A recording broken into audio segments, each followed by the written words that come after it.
My football coach was my ex-boyfriend. I was optimistic about the upcoming season. After the disappointing loss in the final game last season, I vowed to utilize the summer to make myself better. But how was I supposed to focus when the first person I see on the first day back of the training facility was him? Never in a million years did I expect to see Kenneth Pratt. It has been over 3 years since we last met, and I still remember in the back of my mind. I was moving to the city to finally pursue football professionally, as I was offered a generous deal by Woodgrove FC. At the time, Kenneth was also starting his coaching career in the small countryside football club where we met at. We decided to formally end things, or at least I did. Kenneth was determined to make our relationship work despite the distance. I disagreed, insisting that distance was not our only enemy. The judgmental society was, after all, our greatest foe. The relationship did not end on the best terms, as he surely felt bitterness towards my decision. Our once sweet and head over heels in love memories eventually turned sour, as the last that I remembered, him was calling me a coward for prioritizing my career over him. This was not how I expected our reunion to be. In fact, I did not expect us to reunite at all. I awkwardly walked towards the benches, passing him in the process without uttering a single word. There was no one else around, so to smooth things out with him was ideal, but I could not bring myself to do it. Maybe he was right. I was indeed a coward. I successfully walked past him, but I could feel his gaze all the way as I sat on the bench, preparing to put my shoes on. Didn't even bother to greet an old friend? Shame, Kenneth started. What are you doing here? I sighed. He raised an eyebrow. Happy to see me, aren't you? He said sarcastically. I'm here to replace Coach Lee. My mouth went agape. You're the new coach? I stuttered. Kenneth, this isn't good. That's Coach Pratt for you, he corrected. My heart was beating so wildly in my chest. He was going to be my coach, and I had to get used to being around him professionally again. Was this my karma for leaving him so abruptly years ago? Now that I was ecstatic in all aspects of life, he came back and made me question it all. But I had no choice. Coach Pratt, I repeated. He then nodded and walked away, not uttering another word to me that day. He introduced himself to the rest of the Woodgrove team later that day. I had to listen to that familiar voice rumble about his rules and expectations. Admittedly, I was weirded out by the fact that he was now the figure of authority here.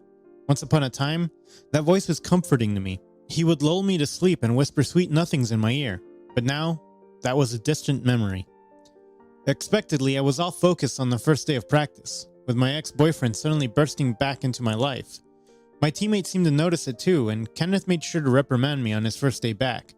Benjamin, you're off shape. I would expect you to pick up the speed in the coming weeks, he said. You were the slowest and most inefficient on the team today. I merely grunted before walking out of the locker room. I made sure to glare at him for the last time before I walked out. Was this his way of revenge? He was sick for this. That same night, while I lay in bed with my gorgeous girlfriend, Kathrin, my mind was plagued with what-ifs about Kenneth and me. Why did he come back to my life when I least expected it? Why did his presence affect me so much? Why did I still feel something for him after all these years? A few days later, before one of our training, I found myself alone inside the locker room, with Kenneth again. The rest of the boys already went out to train, but seeing as I arrived at the training grounds late, I was still in the process of putting on my gear. I was shirtless when Kenneth walked in and our eyes met for a split second before he diverted it to his small office inside the locker area. Late again? He asked, much more softly and less sternly than in our previous interactions. I sighed. My bad, coach. It won't happen again, I promised. You don't have to give me an earful this time around. I'm sorry, Benj, he uttered. That made me look up. No one has called me that for years. I was always Benjamin or Ben, but that nickname, it was for him and him alone. You haven't called me that in years, I started. Well, we haven't talked in years. Look at you, he gestured toward me. You're as successful as I hoped you would be. I nodded awkwardly, not knowing what else to say. A lot has changed. Indeed, he said. Look, would you want to come over? I know we started off on the wrong foot when I first got here, but I want us to be friends again.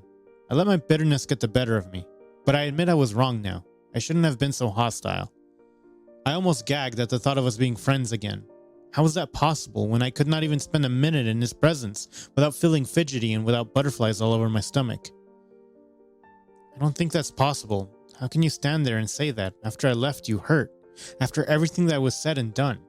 You want us to be friends? I retorted, slightly enraged by his lack of self-respect. Surprisingly, it would be easier to deal with him hating me than him wanting to befriend me again. This was not how it was supposed to be. With that, I left Kenneth standing alone in the training room and went to the field to let all of my frustrations out. Surprisingly, I performed well during the scrimmage despite my little run-in with the coach. I suppose I did not want him to be able to say a single bad thing about me.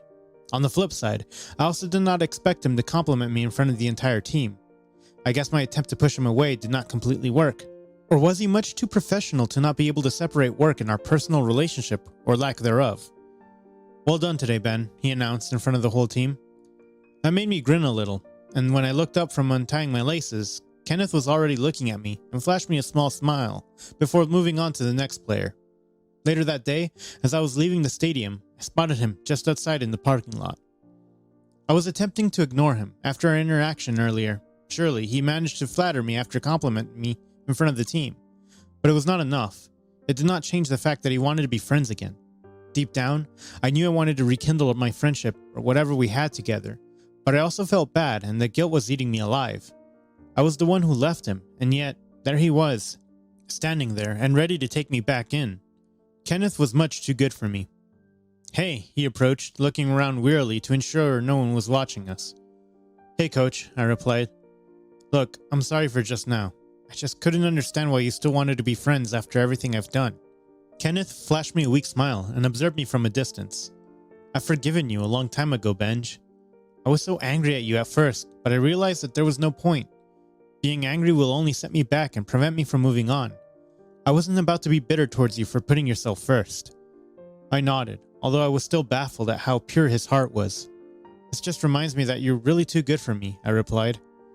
"I don't know how, and I don't know why, but somehow. Do you want to give me another chance as a friend?" He shrugged and leaned against my car next to me. "Is that bad?" "It is," I said, staring deep into his blue eyes. "But I'm much too selfish to pass this on. I may have been in a relationship already, but I would not pass on having Kenneth back into my life, even if we were just friends. If I were not selfish, I would have kept my distance, but I suppose some things never changed. I was still selfish.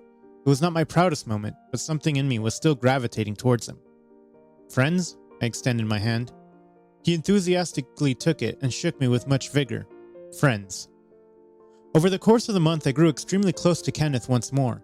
We got to catch up with life and how the other has been. But more importantly, our chemistry on the field was evident now more than ever. He has always been a great balance to me, even as I was starting as a football player. He was frank and gave me the best advice on the field as a coach. We also developed a routine.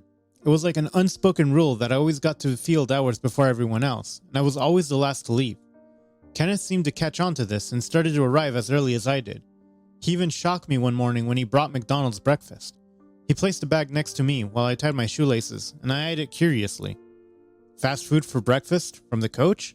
Now that's unheard of," I teased. He smiled mischievously, flashing me one of those perfect teeth that I once adored. "You deserve it after all your hard work," he replied, handing me a breakfast sandwich. "Ah, this is my favorite," I exclaimed. Of course, he knew that. We used to get the same breakfast meal before our training when we were younger. "Don't let the rest of the team know. They'd think you'd have your favorites." Kenneth grinned and raised an eyebrow. "Don't I?" We just sat there and ate our breakfast in silence. There were so many unsaid things between us, but at that moment, we were just Benj and Ken again.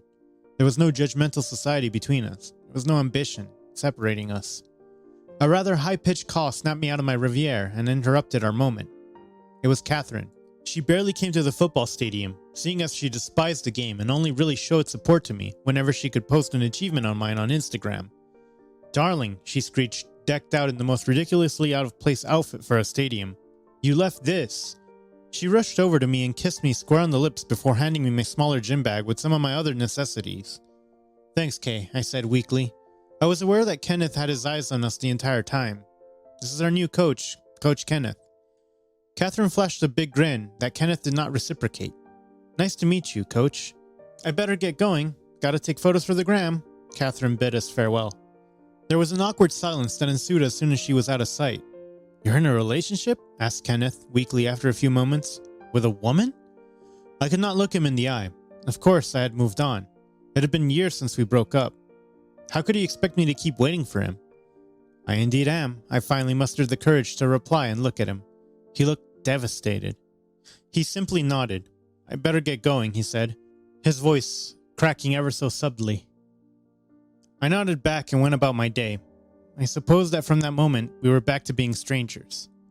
A week later, Kenneth approached me. As expected, he had been distant all week long, only talking to me when necessary and keeping it strictly about football.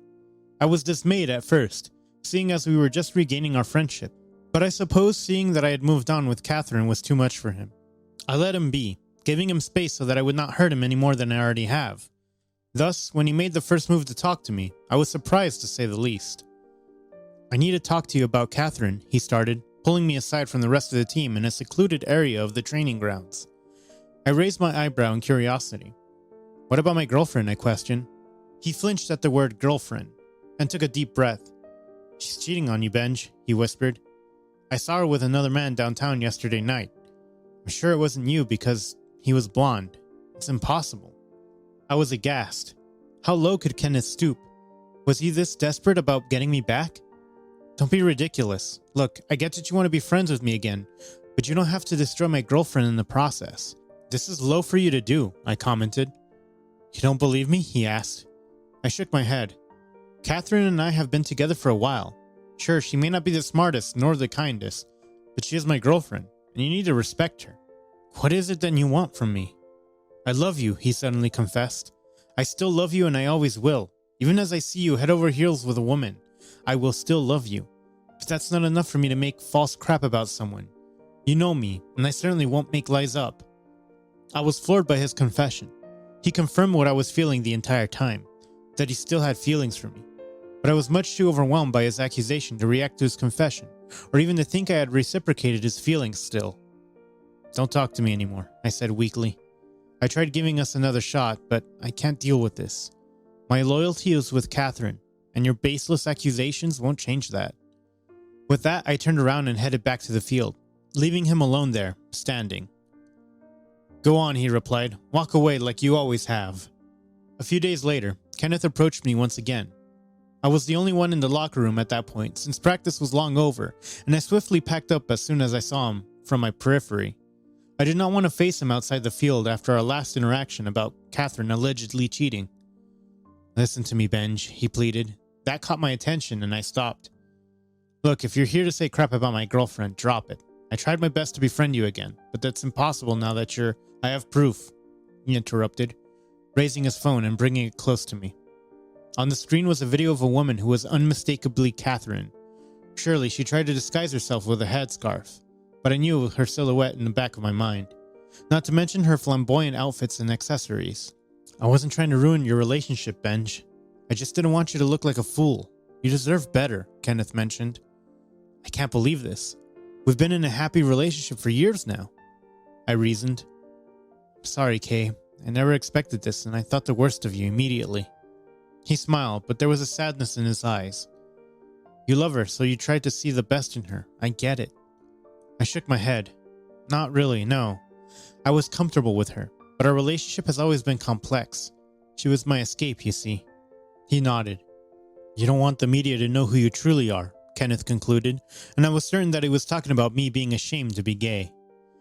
I looked away, knowing full well that he was right. You know what society's like, I replied, but I could not look him in the eye while I said this. Was that also the reason why you broke it off with me? He questioned. I wanted to say yes and explain my side after all those years, but when I turned to look at him and he was looking at me with those puppy eyes that sometimes still haunt me in my dreams, I just wanted to go back to the countryside with him, where life was much less dramatic and we were away from the prying eyes of society. I leaned in and placed a quick peck on his lips. I did not know what went through me or what I was thinking, but I did it anyways. I had been second-guessing myself if I was truly in love with Kenneth for months now, especially after I met Kenneth again. But after the revelation of her infidelity, I knew that she was not for me, and that I was merely in denial of my feelings for Kenneth. I'm sorry for everything I did, and everything I will do inevitably to hurt you, I confessed. You deserve better, but by now, you should know I'm selfish, and I'm done trying to devoid myself of the only person in the world that I want. You. With that, he leaned in once again, and finally for the first time in years, my lips felt like they were home. That entire week, Kenneth and I lived precariously and met whenever we could. Kathrin was supposedly out of town, but I knew better. I overheard her just before she left, and I picked up a distinct exchange of her saying, "I love you," to another man, confirming my suspicions. Undeniably, my rekindled romance with Kenneth alongside my fear of getting outed distracted me from performing my best in the next few games. Kenneth berated me for it one night as we were cuddling on his couch, breaking down some films of our previous games. "You need to do better next game. It's so evident that you're distracted," he chastised. "Do better, Benj. You cannot have the media picking on you." He softly ran his hands through my hair as he said this, and I could not help but lean towards his touch. I never experienced this kind of intimacy with Kathrin. We could not even be in the same room without bickering, and quiet moments never come. But with Benj, I could sit in silence and just be in his presence. "As your coach, I'm telling you, this can't go on," he reiterated. "Do better, Benj." Try as I may, I still performed badly that following weekend. Surprisingly even, Kathrin was starting to notice the deterioration of my performance, which was rare, seeing as she only ever approached me nowadays whenever she needed something. Usually, she would call me up if there was an Instagram reel or a TikTok she wished to shoot with me. Basically, she was just using me as an instrument of her clout chasing. "How long more is this slump of yours going to last? People have been flooding my IG comments with sentiments about your poor performance." "Goodness," Kathrin ranted. I rolled my eyes, determined not to let her bring me down further. "I'm trying, alright? It's not as easy as you think it is," I retorted. "Why don't you be the football player here, if you're so clever?" She then threw a nearby pillow towards me, which thankfully I dodged. "What the hell is wrong with you?" I asked, shocked by her behavior. "You don't get to be smart with me. I'm not the one under fire here for flopping at their job," she shouted. "Football's the only thing you're good for, and you can't even get it right these days." Kenneth started making me healthier, home-cooked meals that week. I found the gesture extremely thoughtful, and I made sure I told him I appreciated finding the pre-planned meals that he made and left for me inside my locker. "Thank you for the delicious chicken salad," I whispered as I stood beside him on the field that day. He simply smiled, showing off his adorable dimples. "Stay healthy and keep doing all right. You're getting better. You're regaining your momentum. And in no time, you'll be that superstar Benjamin all of us know." I looked at him lovingly, not being able to help myself despite all the people surrounding us. Even at my worst, he still thought of me as the best. He still saw the good in me when everyone else could not. "Ken?" I called. He said. "Thank you," I said sincerely. He kicked the ball towards me, which was my cue to start work, just like the rest of the team. "You'll be fine, Benj. You can do this." Benjamin's encouraging words were a stark contrast to the increasingly abusive words I was receiving at home. Kathrin was barely in our shared apartment, which I did not mind, seeing as I enjoyed the quiet. But on rare occasions that we shared the same space, she increasingly reminded me of how useless and unpopular I was becoming. Little did she know that I'd been spending even more time in the gym and on the field to try and get better, thanks to Benjamin. At this point, I could still not get myself to break things off with her for fear that it may raise any media suspicions. However, one fateful night, our poor excuse for a relationship took a turn for the worse. Besides the usual parade of insults she would throw at me, she also started taking jabs at Kenneth and his ability to coach. "Look, your performance affects mine. You know how big of a wag I am, and to sustain that status, I can't have you bumming around," she spat. Wag was a term used to describe the partners of prominent sports players, of course. In realistic Kathrin fashion, she was making my slump about hers. "I'm trying, okay? I've been working day in and day out to get back into shape," I reasoned. "It's not as easy as you think, and you need to stop milking off me." She looked aghast. "You're accusing me of milking off you? How dare you? Isn't that what you're trying to do? You pretend like you're the perfect supportive girlfriend on social media and in front of the cameras, but deep down, you don't care about me. You never did. You only ever cared about what I could give you, both material things and the publicity." With that, she slapped me hard and started throwing punches on my arms. It might sound silly for an athlete to be taken aback by a woman, but she was also a damn strong one, and fighting back was not in my vocabulary. "Stop," I screamed. "You're a piece of shit, Benjamin Valdez. You would be nothing without me. Nobody really cares about you and your non-existent skills. They only care about the arm candy you have, and that is me." She kept attacking me and even kicked my shin at one point, sending me to the ground. "You think too highly of yourself," she finally said as she picked up her purse, leaving me on the ground. "You're over and I refuse to go down with you." The next day, I arrived at the training grounds even earlier than usual. My shin had a couple of bruises from Kathrin's kicking, and I wanted to change into my gear before everyone else got there, lest they discover the purplish marks I now bore. I even made sure to wear a long-sleeve shirt to hide the prominent marks on my arm. Unfortunately, Kenneth was even earlier than me and was already in the locker room when I arrived. Of course, he had prepared me a scrumptious meal and I thanked him swiftly for it. But I knew he would know something is up almost instantaneously. "What's with the long sleeves?" He eyed my outfit curiously, scanning my face for any clues of particularity. I shrugged and quickly tried to put on my long socks, but to no avail. Kenneth had already spotted the bruising and gasped. "What on earth happened?" he questioned, and I dared not meet his eye. "Benj, who hurt you?" he asked again, delicately touching my injuries, but looking ever so angry. "It's Kathrin, isn't it?" I shook my head and denied his allegation. "It was an accident," I lied. But he knew better and immediately lifted my sleeves, revealing even more bruising. "I knew the moment I saw you wearing long sleeves that something was up. The only time you ever wore that as a teen was when you got into a fight for defending me against a bully. I know you like the back of my hand." I sighed, relenting to his embrace. I even shed a tear or two when Kenneth kissed my forehead and told me everything was going to be okay. "You need to leave her and then we'll report her together," he suggested. "I'm with you. Don't be afraid." "She might out us if she finds out, Kay," I confessed. "If that ever happens, I've learned from our past. I'll fight for you, regardless of what the media says or how society perceives us. I'm not running away anymore, and I hope you don't either," he replied. I simply nodded, hoping that this time I will muster the courage to fight for Kenneth. That same night, I put mine and Kenneth's plan into action. I set up hidden cameras in the house and let Kathrin continue with her verbal and physical abuse. That night in particular was bad, given that she was under the influence of alcohol and vented her frustrations on me. "Useless piece of shit," she screamed, hurling one of her heels in my direction and hitting me. "Get me water, will you?" I did as I was told, not wanting to aggravate the situation further and still wanting her to feel better, despite everything that she was doing to me. I handed her the glass and she aggressively took it. Upon realizing that it was lukewarm, she spat it on me and emptied the remainder of the glass on my clothes. "Useless. You're a useless football player and a pathetic excuse of a boyfriend." I did not utter a word, but she grabbed my wrist and slapped me across the face.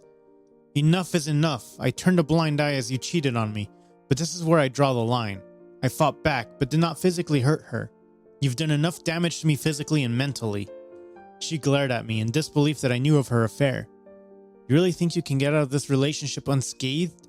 You're a football player, Benjamin, and you think people will believe you when you claim that I've hurt you? Don't forget, I'm the darling of social media. They love me. Let me go. Let's stop this and I won't tell the media. You can live your life and I can live mine," I offered.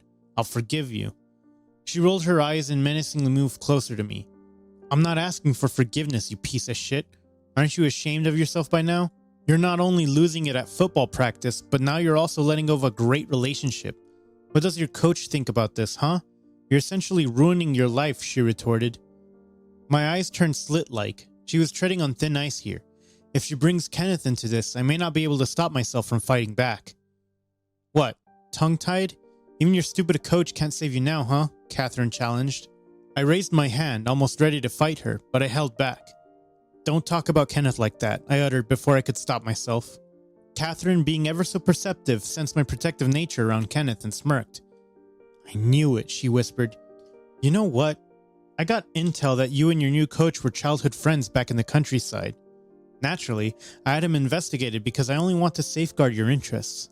Of course. I did not want anything to be in the way of your dreams, which in extension are my dreams too. I figured that if the coach had any intention to sabotage you, I better out them. But of course, I did not find any dirt on Kenneth. Why is that?" "Because he's genuinely a good person," I answered. She shook her head. "Because he cares for you and really has no bad intention with you. He came to your football club to make you shine," she concluded.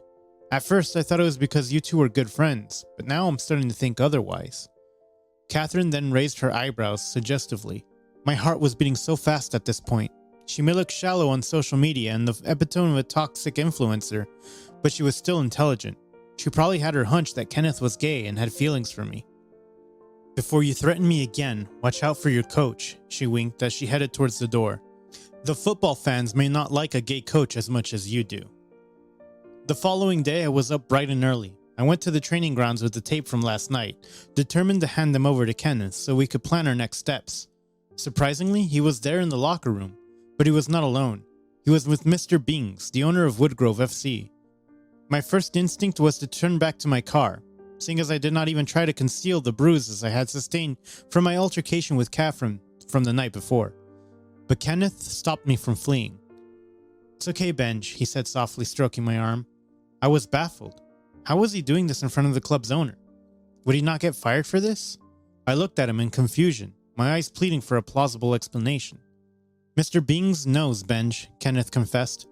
"I called him up this morning to explain everything. He knows about Kathrin's abuse towards you, the cheating incident which likely caused your performance to deteriorate, and he knows about us." "What?" I asked. Kenneth nodded. "I decided to come clean to him. He trusted me with this job, and he clearly values you as a player. I told you, I'll fight for you, and I won't let the world divide us the way it did before." My eyes started welling up with tears and disbelief at the loving man in front of me. Despite everything that I had done to hurt him before, he still fought for me. "Sir, you must forgive Kenneth. It was my fault. I pursued him again, and I know it was wrong of me. Sir, please, if there's anyone who deserves a sanction or a punishment, it's me," I pleaded with Mr. Bings. The man was usually very quiet, but he was just inequitable, so I had some hope that he would understand. "You don't have to explain, Benjamin," he said after some time, observing me. "I appreciate that Kenneth came to me and explained his side, but I wish he did not have to." "I beg your pardon, sir?" I replied, not quite understanding his point. "You don't have to explain who you are and who you love. Surely, I appreciated the heads up, seeing as you still both my club's coach and player. But you don't have to explain your relationship and your love," Mr. Bings replied. "I have a gay son myself, and seeing him happy with his beau is the only thing that matters to me." Tears started welling up in my eyes again, in utter disbelief that a man in such male-dominated industry accepted us wholeheartedly. "Thank you, sir," Kenneth and I said sincerely. "You don't have to thank me. Just be yourself, and I support you, as long as it does not affect your performance or the club, all right?" he asked, and we both nodded. "But we need to do something about those injuries, Benjamin. We can't let your ex-girlfriend just get away with this." Kenneth hummed in agreement as he caressed my arm. "I'm scared," I confessed. "A man who was looked up by so many other football players confessing to being abused by his ex-girlfriend? I can't imagine what they would all say." "They'll salute you for your bravery in speaking up, as they should," commented Mr. Bings. Kenneth nodded in agreement. "Don't be scared," he said softly. "I'm with you." I sat that training practice out, and instead Mr. Bings assisted me to our PR team so I could help construct a statement detailing my abusive relationship with Kathrin and my sexuality.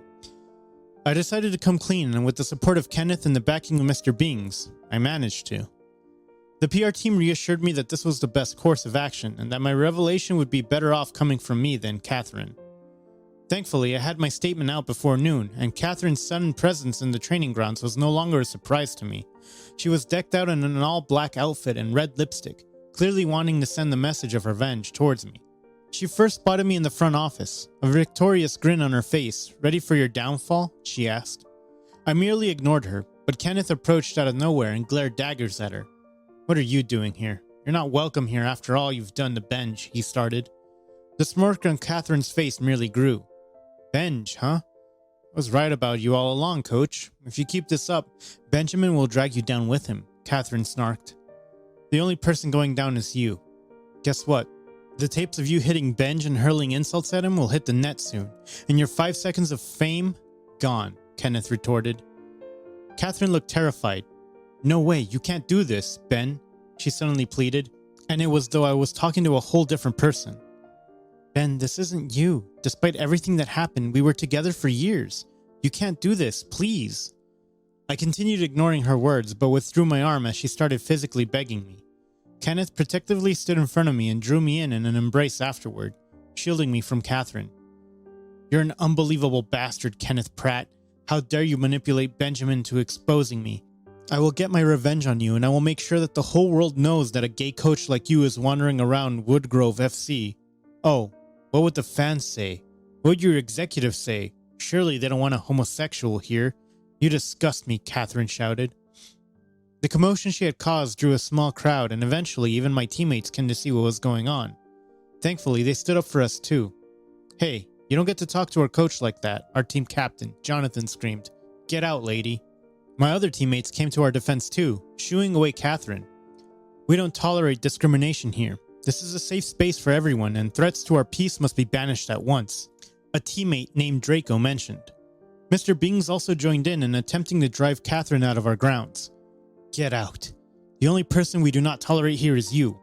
What you have done to one of our guys is unimaginable, and you don't even regret it all the scars you've given him, mentally and physically. Now you're also trying to attack our coach? Leave. Kathrin stood her ground in utter disbelief that a group of men who are often perceived as alpha males are standing up for two gay men, one of whom she has physically abused. This isn't over, she said as she was escorted out by security. As soon as she was out of sight, my teammates came to console me, telling me to recover and rest from my injuries. They also showered me and Kenneth with unwavering support, which warmed my heart. You good? Asked Kenneth once everyone was back on the field. I took his hand in mine. As long as I'm with you, I replied. Conclusion. After that fateful encounter with Kathrin, I never saw her again until I filed a lawsuit against her, which I won months later. Not only was she in prison, but she also lost the sympathy of the public. Shortly after our last encounter in the training grounds, the PR team released the tapes of her physically hurting me, which the public immediately consumed.